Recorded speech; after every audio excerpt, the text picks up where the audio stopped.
Hello दोस्तों, कैसे हैं आप सभी। आज हमारा टॉपिक है सिंधु घाटी सभ्यता, जिसे हम हड़प्पा सभ्यता के नाम से भी जानते हैं। तो चलिए बात करते हैं हड़प्पा सभ्यता क्या है। तो हड़प्पा सभ्यता को ही सिंधु घाटी सभ्यता के नाम से जाना जाता है। यह भारतीय उपमहाद्वीप की पहली सभ्यता थी। हड़प्पा सभ्यता आद्य ऐतिहासिक कालीन, जिसे हम प्रोटो हिस्टोरिक पीरियड कहते हैं, और कांस्य युगीन सभ्यता, जिसे ब्रॉन्ज एज सिविलाइजेशन कहा जाता है। यह जो है विश्व की 4 आरंभिक सभ्यताओं में से एक है। अन्य 3 सभ्यताओं की अगर बात करें तो मेसोपोटामिया की सभ्यता, जो टिग्रिस और यूफ्रेटस नदी के बीच में विकसित हुई है। सांग और चीनी सभ्यता, जो हांगहो नदी पर विकसित हुई थी। और मिस्र की सभ्यता, जो नील नदी के किनारे विकसित हुई थी। तो सिंधु घाटी सभ्यता के अलावा विश्व में 4 और सभ्यताएं रही। कौन कौन सी सभ्यताएं रही हैं? तो पहला मेसोपोटामिया, ये कहाँ रही है? तो यूफ्रेटस और टिग्रिस नदी के बीच, टिग्रिस नदी के किनारे। दूसरी सभ्यता है चीनी सभ्यता या सांग सभ्यता, ये रही है हांगहो नदी के किनारे। और तीसरी सभ्यता थी मिस्र सभ्यता, ये कहाँ रही है? ये नील नदी के किनारे विकसित हुई है। तो बात हम कर रहे हैं सिंधु घाटी सभ्यता के अलावा। सिंधु घाटी सभ्यता के अलावा विश्व में उसी दौरान 3 और सभ्यताएं जो है विकसित हुई हैं, जिनमें मेसोपोटामिया की सभ्यता, जो यूफ्रेटस और टिग्रिस नदी के बीच, चीनी और सांग सभ्यता हांगहो नदी के किनारे विकसित हुई, और मिस्र की सभ्यता कहाँ हुई है? नील नदी किनारे हुई। अब बात करते हैं हम कि इसे हड़प्पा संस्कृति या हड़प्पन कल्चर क्यों कहा जाता है। तो इस सभ्यता के जो अधिकांश स्थल हैं, जैसे हड़प्पा और मोहनजोदड़ो की जो खोज हुई, वो कहाँ हुई? सिंधु घाटी सभ्यता में हुई थी। इतिहासकार इसे सिंधु घाटी सभ्यता कहते हैं। इस सभ्यता के कई स्थलों की खोज सिंधु घाटी से काफी दूर हुई, जिस कारण से यहाँ पर इतिहासकारों ने क्या माना है? इतिहासकारों ने ये माना कि इसे सिंधु घाटी सभ्यता नाम देना उचित नहीं है, क्योंकि ये कहाँ हुई? सिंधु घाटी से काफी दूर हुई। जैसे कालीबंगन और लोथल में जो है बहुत सारे जो है नगरों की खोज हुई, तो इतिहासकारों ने इसे सिंधु घाटी नाम देना उचित नहीं समझा। इन स्थलों में हड़प्पा, जो कि इस सभ्यता का सबसे पहला खोजा गया स्थल था, जिसकी खोज 1921 में हुई, कि नगरीकरण व्यवस्था की समान विशेषता पाए जाने के कारण इस सभ्यता को किस नाम से जाना जाने लगा? हड़प्पा संस्कृति के नाम से जाना जाने लगा। ठीक है, आगे बात करते हैं कि इसके सोर्स कहां से मिले। सिंधु घाटी सभ्यता के सोर्स, जहां जानकारी कहां से मिली हड़प्पा सभ्यता की। तो हड़प्पा की लिपि को क्या किया है? अभी तक पढ़ा नहीं गया है, लेकिन पुरातात्विक साक्ष्यों में क्या, जैसे मुहरे हैं, हड़प्पा नगर और स्मारक हैं, मूर्तियां हैं और आकृति इस सभ्यता के अस्तित्व की जानकारी के बहुत बड़े स्रोत हैं। ठीक है, अब बात करते खोज। इसी खोज कैसे हुई, कैसे हमें पता चला कि यहाँ पर एक पूरा का पूरा नगर बसा हुआ है, कब खोज हुई है? तो इस सभ्यता की जो खोज हुई वो 1921 में हुई। ठीक है, इस सभ्यता की खोज कब हुई है? 1921 में। लेकिन इससे पहले एक ब्रिटिश यात्री थे, जिनका नाम था चार्ल्स मर्सन। क्या नाम था? जिनका नाम था चार्ल्स मर्सन। ये कौन थे? एक ब्रिटिश यात्री थे। उन्होंने 1826 में हड़प्पा स्थल का जिक्र किया था। उन्होंने जो है ये बताया कि एक ऐसी नगरी है, एक ऐसा शहर बसा, पुराना शहर मिला है, जो किसको संदर्भित करता है? हड़प्पा स्थल का जो है संदर्भित किया। इन्होंने हड़प्पा से बड़ी संख्या में पुरानी ईंटें प्राप्त की थी। तो सबसे पहले चार्ल्स मर्सन ने 1826 में किसकी खोज की है? हड़प्पा सभ्यता की। ठीक है, चार्ल्स मर्सन जो है एक यात्री थे। उन्होंने देखा कि यहाँ पर जो है बहुत सारी ईंटों का भंडार है, और ये ईंटें जो है एक पूरा नगर का नगर बसा हुआ है। तो उन्होंने, उनको ऐसा माना जाता है कि उन्होंने पहली जो है शुरुआत करी है। फिर बाद में एक कर्नल वंश करके आए, वो आए थे कहां पर? रंजीत सिंह से, जो महाराजा रंजीत सिंह थे, उनसे मुलाकात करने के लिए आते हैं। और 1831 में इन्होंने क्या किया, हड़प्पा स्थलों का पता लगाया। तो 1831 में कर्नल बर्न्स, तो कर्नल बर्न्स जो है किसे मिलने आते हैं, महाराजा रणजीत सिंह से, और यहाँ पर वो हड़प्पा स्थलों का पता लगाते हैं। ठीक है। भारतीय पुरातत्व सर्वेक्षण के प्रथम जो महानिदेशक थे, जिनको आर्कोलॉजिकल सर्वे ऑफ इंडिया, जिसे ASI के नाम से जाना जाता है, इसके जो प्रथम महानिदेशक थे, जिनका नाम था अलेक्जेंडर कनिंघम। ठीक है। उन्हें क्या कहा जाता है, उन्हें भारतीय पुरातत्व का जनक भी कहा जाता है। 1853 और 1857 में हड़प्पा स्थलों का क्या किया, इन्होंने निरीक्षण किया। जब 1956 में कराची और लाहौर के बीच रेलवे लाइन बिछाने के लिए ईंटों की आवश्यकता थी, उसके लिए हड़प्पा के अवशेषों की खुदाई की गई थी। खुदाई की इस प्रक्रिया के दौरान एक पुरानी सभ्यता के अस्तित्व का पता चलता है, लेकिन दुर्भाग्यवश क्या होता है, उस समय इस सभ्यता के विषय में ज्यादा प्रयास नहीं किए जाते हैं। तो इससे क्या हो रहा है कि वहां पर जो है इसके लिए जो खोज थी वो वहीं पर क्या हो गई, रुक गई, लोगों ने इस पर ध्यान नहीं दिया। 1921 में दयाराम साहनी, कौन थे, दयाराम साहनी। तो 1921 में जो दयाराम साहनी थे, उन्होंने रावी नदी के बाएं किनारे पर पंजाब, कौन सा पंजाब, जो वर्तमान में पाकिस्तान में, तो पंजाब के मोंटगोमरी जिले के हड़प्पा में खुदवाई करवाई थी। तो 1921 में दयाराम ने क्या किया था, रावी नदी के किनारे पंजाब के मोंटगोमरी नामक स्थान पर उन्होंने क्या किया था, खुदाई करवाई, जिससे क्या पता चलता है तो वो स्थान हड़प्पा सभ्यता का था। वो हड़प्पा जो गांव था वहां पर उन्होंने क्या किया था, उसमें खुदाई कराई थी। 1922 में राखाल दास बनर्जी ने सिंध, जो अभी कहाँ है, वर्तमान पाकिस्तान के लरकाना जिले के मोहनजोदड़ो में इसी सभ्यता के अवशेषों की खोज की है। तो 1922 में किसने कराया है, 1922 में राखाल दास बनर्जी, 1922 में राखाल दास बनर्जी ने क्या किया, सिंध जो लरकाना जिले के मोहनजोदड़ो में सभ्यता के अवशेषों की खोज की। इन दो उत्खननों, हड़प्पा और मोहनजोदड़ो ने क्या किया, यह जो है सिंधु घाटी सभ्यता का नाम यहीं से मिलता है। तो हड़प्पा और मोहनजोदड़ो की जब खुदाई होती है तो यहाँ पे क्या किया गया कि इन दो उत्खननों को क्या नाम दिया गया, सिंधु घाटी सभ्यता का नाम दिया गया। अब बात करते हैं कि सिंधु घाटी सभ्यता का शब्द का सबसे पहले प्रयोग किसने किया था। सिंधु घाटी सभ्यता का पहला नाम, पहली बार नाम किसने दिया, तो सर जॉन मार्शल। और भारतीय पुरातत्वविद का जनक किसे कहा जाता है, तो कहा जाता है अलेक्जेंडर कनिंघम, जो ASI के क्या थे, महानिदेशक भी रहे हैं। इसमें बहुत सारे क्वेश्चंस निकल के आएंगे, जिनमें मैं डिटेल मौखिक रूप से बताने वाला हूं, और जो फैक्ट है मैं बोर्ड में लिखता जाऊंगा। अगर मान लीजिए समझ में नहीं आता है तो आप वीडियो को स्किप करके फैक्ट जो है इससे निकाल सकते हैं। चलिए तो आगे बात करते हैं हम टाइम पीरियड की। टाइम पीरियड जो समय अवधि और जो चरण रहे हैं, तो समय अवधि और चरण की हम बात करते हैं कि पुरातत्व निष्कर्षों के आधार पर जो हड़प्पा सभ्यता का समय माना गया है वो कब से कब तक माना गया है, तो 2600 ईसा पूर्व से 1900 ईसा पूर्व के बीच बताया गया है। ठीक है। इस दौरान एक ही क्षेत्र में दो संस्कृतियां फलित हुई, जिन्हें प्रारंभिक हड़प्पा काल और उत्तर हड़प्पा काल कहा जाता है।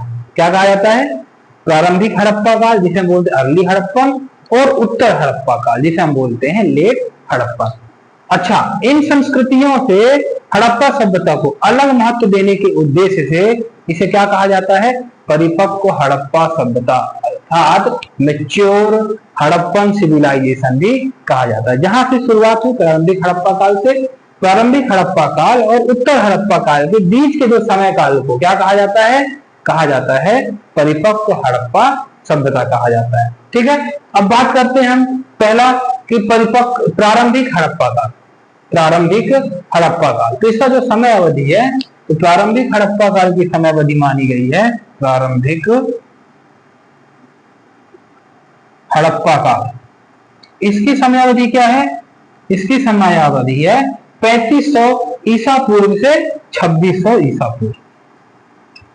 3500 ईसा पूर्व से 2600 ईसा पूर्व। अच्छा, इसकी बात क्या है कि इस चरण में मिट्टी की संरचनाओं वाले नगर, प्रारंभिक व्यापार, कला और शिल्प के क्या हो रहे हैं, यहां से अवशेष प्राप्त होते हैं। किसके होते हैं? मिट्टी की संरचनाओं वाले नगर, प्रारंभिक व्यापार, कला और शिल्प आदि के अवशेष यहां से प्राप्त होते हैं। इस चरण के महत्वपूर्ण स्थलों की बात करें तो उसमें अमरी है, कोटदीजी है, सोठी है, रहमान ढेरी है, भिराना है, राखीगढ़ी है और बानावली है। ठीक है, तो महत्वपूर्ण स्थलों में क्या क्या है? अमरी है, कोटदीजी है, सोठी है, रहमान ढेरी है, भिराना है, राखीगढ़ी है और बानावली है। फिर बात करते हैं हम परिपक्व हड़प्पा काल की, जिसे मैच्योर हड़प्पन फेज भी कहा जाता है। इसका जो समय काल है वो 2600 ईसा पूर्व से, परिपक्व हड़प्पा काल, इसका समय काल कैसे माना गया है? 2600 ईसा पूर्व से 1900 ईसा पूर्व। ठीक है, 2600 ईसा पूर्व से 1900 ईसा पूर्व। इसकी बात करें तो यह वह काल था जिसमें हमें पकी हुई ईंटों की, जिसमें पकी हुई ईंटों की क्या मिली है? संरचनाओं वाले नगर मिले हैं, अंतर्देशी और विदेशी व्यापार करते हुए पाए गए हैं, विभिन्न प्रकार के शिल्प के अवशेष भी प्राप्त हुए हैं। ठीक है, तो यहां से क्या पता चला? पकी हुई ईंटों के नगर मिले, अंतर्देशी और विदेशी व्यापार के बारे में जानकारी मिली और विभिन्न प्रकार के, कई प्रकार के क्या हुए हैं? शिल्पों के अवशेष यहाँ से हमें प्राप्त होते हैं। प्रमुख स्थलों की बात करें परिपक्व हड़प्पा काल की, तो इसमें मोहनजोदड़ो है, हड़प्पा है, गनेरी वाला है, चन्हुदड़ो है, धौलावीरा है, कालीबंगन है, राखीगढ़ी, लोथल, रोपड़, बानावली और सुरकोटदा है। ठीक है, तो ये क्या है? यहाँ के ये महत्वपूर्ण स्थल हैं। अच्छा, एक बात और है, परिपक्व हड़प्पा काल जो था, तो यहाँ के जो हड़प्पा स्थल जो मिले हैं वो कैसे थे? वो शहरी केंद्र थे, मतलब पूरा का पूरा इन्हीं सभी जगहों पे पूरा ये शहर थे, शहर बसा हुआ था। ठीक है, अब आगे बढ़ते हैं उत्तर हड़प्पा काल। तो उत्तर हड़प्पा काल का जो समय अवधि है, उत्तर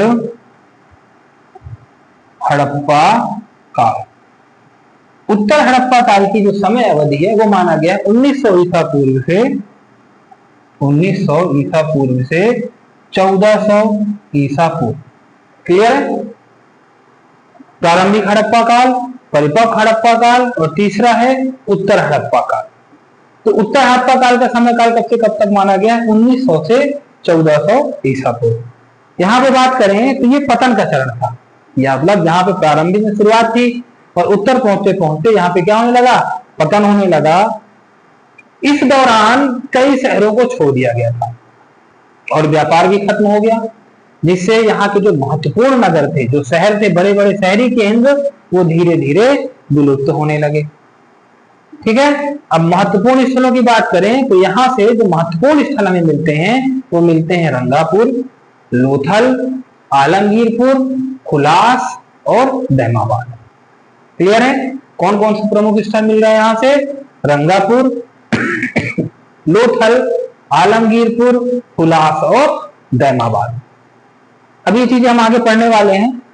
ठीक है, यहाँ पर केवल आपको क्या ध्यान देना है कि यहाँ पे कितने चरणों में बांटा गया। तो चरण, 3 चरण और इसके समय अवधि, क्योंकि हम इनके बारे में भी आगे पढ़ेंगे, जिसमें हम स्थलों की बात करेंगे, सामाजिक जीवन की बात करेंगे, तो वो पूरा डिटेल की मैं यहाँ पर समझा दूंगा। जो भी फैक्ट होगा मैं यहाँ पर लिख दूंगा। ठीक है, तो अभी केवल हमको समझना क्या है कि जो इंपॉर्टेंट अभी निकल के आ रहा है, क्या निकल के आ रहा है कि सिंधु घाटी सभ्यता, जो सिंधु घाटी सभ्यता, तो उस समय सिंधु घाटी सभ्यता के समय पे और विश्व में कौन कौन सी सभ्यताएं थी।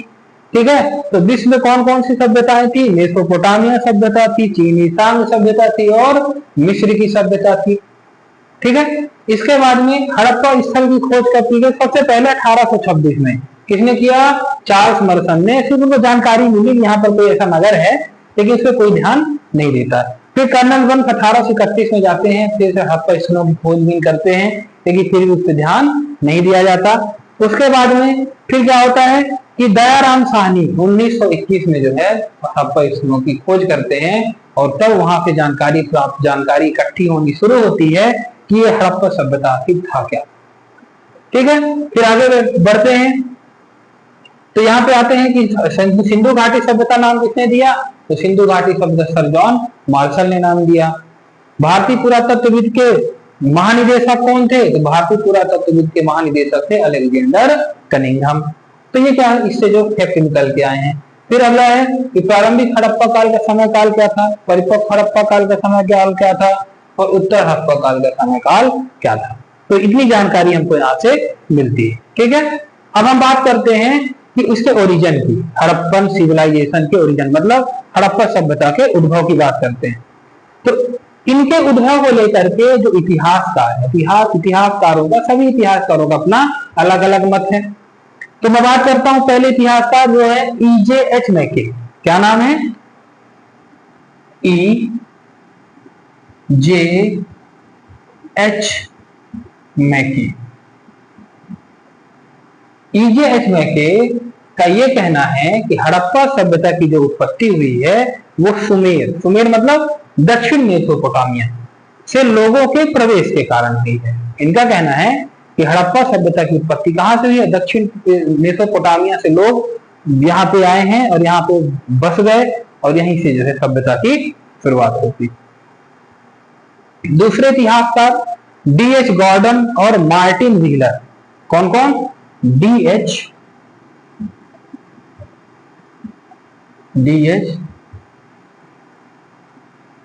और मार्टिन व्हीलर। तो D.H. गॉर्डन और मार्टिन व्हीलर, सॉरी गॉर्डन मैंने नहीं, D.H. गार्डन।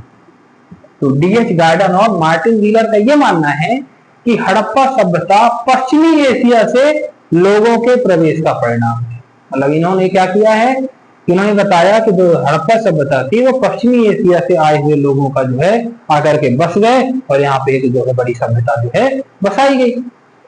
फिर तीसरे जो इतिहासकार हैं जिनका नाम है अमलानंद घोष। क्या नाम है, अमलानंद घोष, याद रखिएगा इनको, अमलानंद घोष। इनका क्या मानना है, इनका मानना है कि प्रारंभिक हड़प्पा संस्कृति ही परिपक्व होकर हड़प्पा सभ्यता बनती है। मतलब प्रारंभिक हड़प्पा संस्कृति जो है क्या हुई, मैच्योर हुई, वहां पर अपडेट हुआ लोगों के बीच में, लोगों की सोच में, और वही परिपक्व होकर क्या बने, हड़प्पा सभ्यता बनी। ठीक है, तो ये जो इतिहासकारों के जो बयान है, जो उनके मत हैं, जो वो मान रहे हैं, तो क्वेश्चन जो है इस तरीके से पूछ देता है कि ये मत किसका। तो ये थोड़ा सा जो है ध्यान देने वाली चीज है। तो अमलानंद घोष ने क्या कहा कि प्रारंभिक हड़प्पा संस्कृति ही परिपक्व होकर क्या बनती है, हड़प्पा सभ्यता बनी है। फिर अगले इतिहासकार हैं M.F. रफीक। M.F. रफीक मुगल, इनका पूरा नाम क्या है, M.F. रफीक मुगल है। उन्होंने कहा कि हड़प्पा सभ्यता का विकास हड़प्पा के आसपास रावी नदी के क्षेत्र में हुआ था। उन्होंने क्या कहा कि हड़प्पा सभ्यता का विकास हड़प्पा के आसपास कहाँ हुआ है, रावी नदी के क्षेत्र में हुआ था। तो उन्होंने क्या किया कि जो इतिहासकार मानते हैं कि ये मेसोपोटामिया सभ्यता से प्रेरित थी, उसका उन्होंने क्या कर दिया, खंडन कर दिया कि ये दक्षिण मेसोपोटामिया से आए हुए लोगों का सभ्यता नहीं है, ये किसका, ये यहीं पर रहने वाले लोगों की ही सभ्यता है। जो हड़प्पा सभ्यता का विकास कहाँ हुआ है, रावी नदी के आसपास हुआ।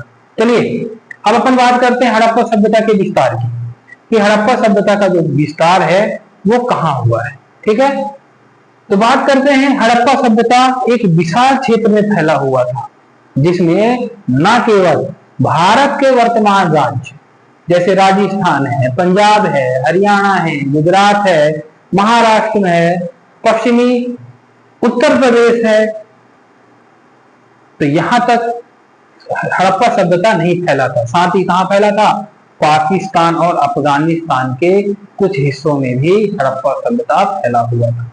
क्लियर है। अब हड़प्पा सभ्यता की सीमाओं की बात करते हैं, बाउंड्रीज की बात करते हैं हड़प्पा सिविलाइजेशन के। तो बात करते हैं हम यहाँ पर कि सबसे पश्चिमी स्थल कौन सा था। सबसे पश्चिमी स्थल, तो सबसे पश्चिमी स्थल था सुतकांगेडोर। सुतकांगेडोर कहाँ है ये है पाकिस्तान में। क्लियर है। तो सबसे पश्चिमी स्थल क्या है, सुतकांगेडोर, जो पाकिस्तान के मकरान तट पर स्थित है।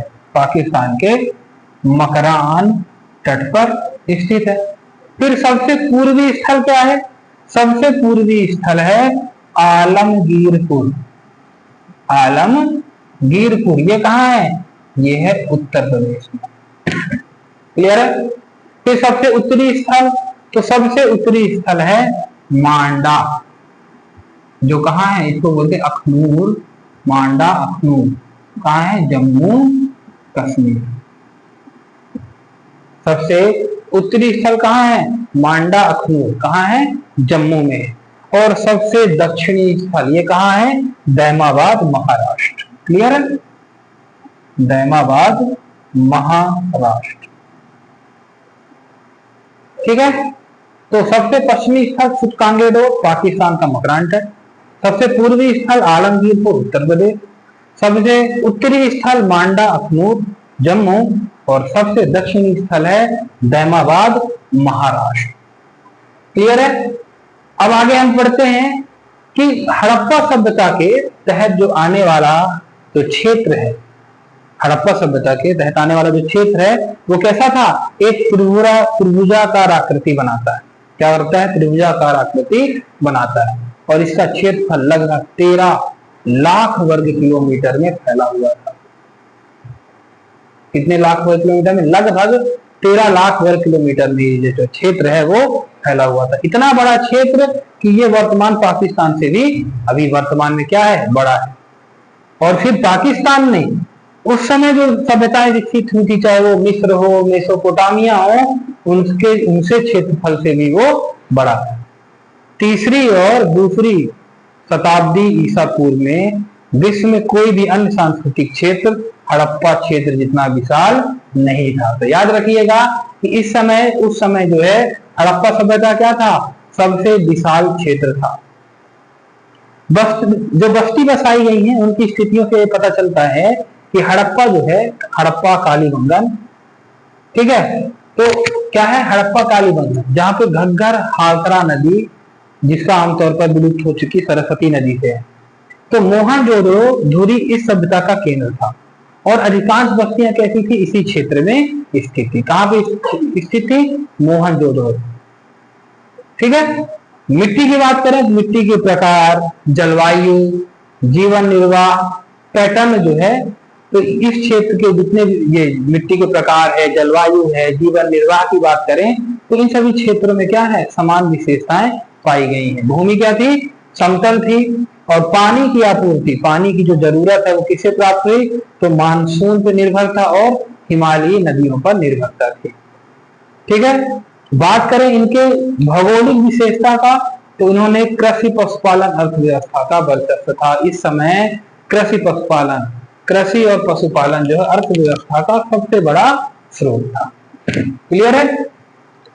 तो ये बात कर रहा हूं मैं, जैसे मान के चलिए कि यूपीएससी और एमपीपीएससी में जो मेंस में जो डिटेल पूछा जाता है, तो मैंने जो एक तरीका बताया है कि उस डिटेल को हम इस तरीके से क्वेश्चन के आंसर को लिख सकते हैं। बात रही फैक्ट की, तो इसमें से कोई ऐसा फैक्ट नहीं है, फैक्ट जो आगे वाली चीजों में है उसको फिर मैं बोर्ड में लिख दूंगा। तो ये आपके सामने ये जो फैक्ट निकल के आए हैं, ठीक है।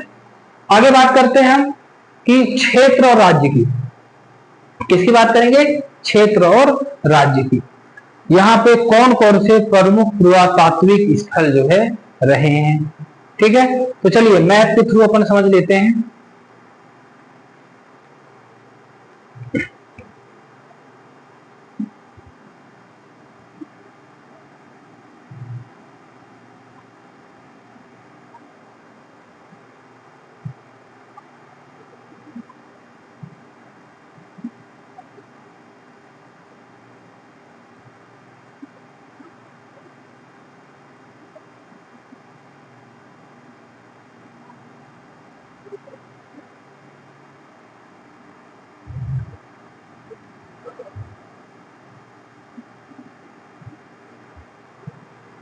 क्लियर है।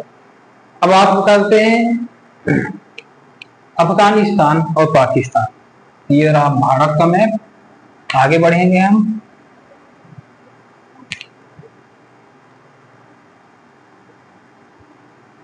ये पाकिस्तान का क्षेत्र और यहीं से लगा हुआ अफगानिस्तान का क्षेत्र। तो अफगानिस्तान क्षेत्र में सोरतुगाई, अफगानिस्तान में क्या मिला क्षेत्र?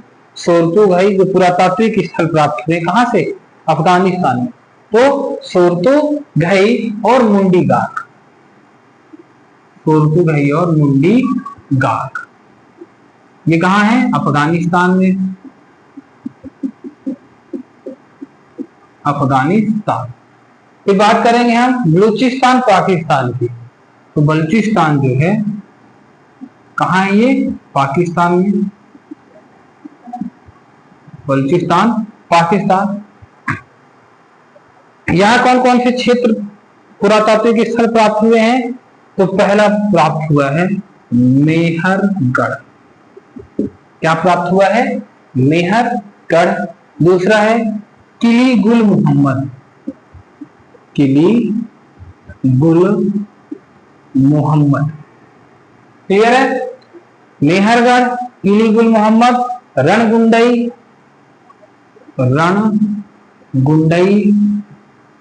डावरकोट। कौन कौन से? मेहरगढ़, किली गुल मोहम्मद, रणगुंडई, डावरकोट। सबसे फेमस जगह जो चर्चाओं में रहता है बालाकोट। क्लियर है? बालाकोट। फिर है निंदोबाड़ी, निंदोबाड़ी। तो ये है बलूचिस्तान पाकिस्तान में जो पुरातात्विक स्थल यहाँ से प्राप्त हुए हैं। पंजाब से बात करें, जो पंजाब किसका क्षेत्र है? पंजाब पाकिस्तान। पंजाब पाकिस्तान वाले क्षेत्र की बात करें तो यहाँ पे कौन कौन से पुरातात्विक साक्ष्य प्राप्त हुए हैं? तो यहाँ से प्राप्त होता है हड़प्पा, जलीलपुर और संधानवाला। कौन कौन से? हड़प्पा, जलीलपुर और संधानवाला।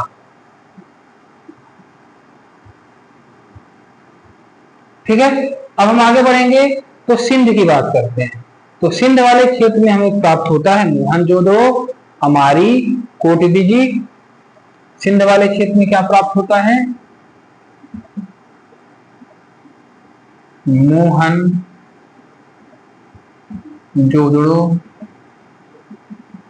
कोटदजी, मोहनजोदड़ो, कोटदजी और अमारी और रहमान ढेरी। ठीक है, अमारी और रहमान ढेरी। ये कहां से प्राप्त हुआ है? सिंध से प्राप्त होता है। फिर जम्मू कश्मीर, जम्मू कश्मीर में क्या मिला है? मांडा, जिसे मांडा अखनूर बोलते हैं। ये कहां मिला है? जम्मू कश्मीर में। हरियाणा से बानावली, हरियाणा वाले क्षेत्र से बानावली, हरियाणा वाले क्षेत्र से बानावली, राखीगढ़ी, राखीगढ़ी और भगवानपुरा। बानावली, राखीगढ़ी और भगवानपुरा। राजस्थान से क्या प्राप्त हो रहा है?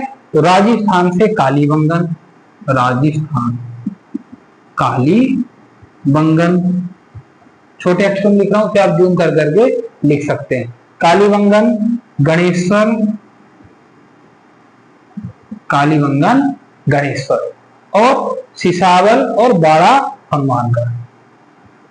सिसावल, बाड़ा, हनुमानगढ़। क्लियर है। आगे बढ़ते हैं उत्तर प्रदेश। तो उत्तर प्रदेश से आलमगीरपुर, इसे आप उत्तर प्रदेश मान लीजिएगा, नक्शा छोटा बना हुआ है। आलमगीरपुर उत्तर प्रदेश, और ये सबसे पूर्व का क्षेत्र भी माना जाता है। सबसे पूर्व क्षेत्र जो पुरातात्विक स्थल मिले हैं वो उत्तर प्रदेश के आलमगीरपुर में। तो आलमगीरपुर के अलावा है मानपुर, बरगांव और हुलास। मानपुर, बरगांव और हुलास। ये उत्तर प्रदेश के पुरातात्विक स्थल है। फिर बात करते हैं हम गुजरात। तो गुजरात से कौन कौन से स्थल प्राप्त हुए हैं? तो गुजरात से हुआ है धौलावीरा, धौलावीरा, लोथल, सुरकोटदा, धौलावीरा, लोथल, सुरकोटदा, रंगपुर और रोजड़ी। याद रखिएगा ये जो स्थल यहाँ से प्राप्त हुए हैं। और बात करते हैं हम महाराष्ट्र से, तो महाराष्ट्र में से मिला हमें दहमाबाद।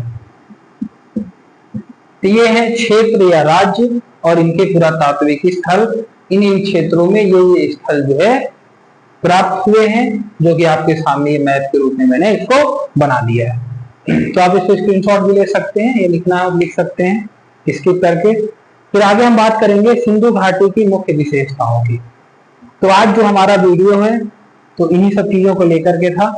और नेक्स्ट जो बात करेंगे विशेषताओं की, नगर योजना संरचनाओं की, कृषि, अर्थव्यवस्था, नगरीय प्रशासन, तो ये अगले वीडियो में जो है इसको पूरा कंप्लीट करने वाले हैं। तो जो आज बताया गया है इससे आप अच्छे से नोट्स को नोट कर सकते हैं, क्योंकि मैंने छोटी छोटी चीज यहाँ पे रख दी हैं। ठीक है। और रही बात अक्षरों की, अक्षरों को आप जूम कर सकते हो। ठीक है, अक्षरों को जूम करके आप लिख सकते हो। चलिए मिलते हैं नेक्स्ट वीडियो में, फिर बात करेंगे आगे टॉपिक का। धन्यवाद।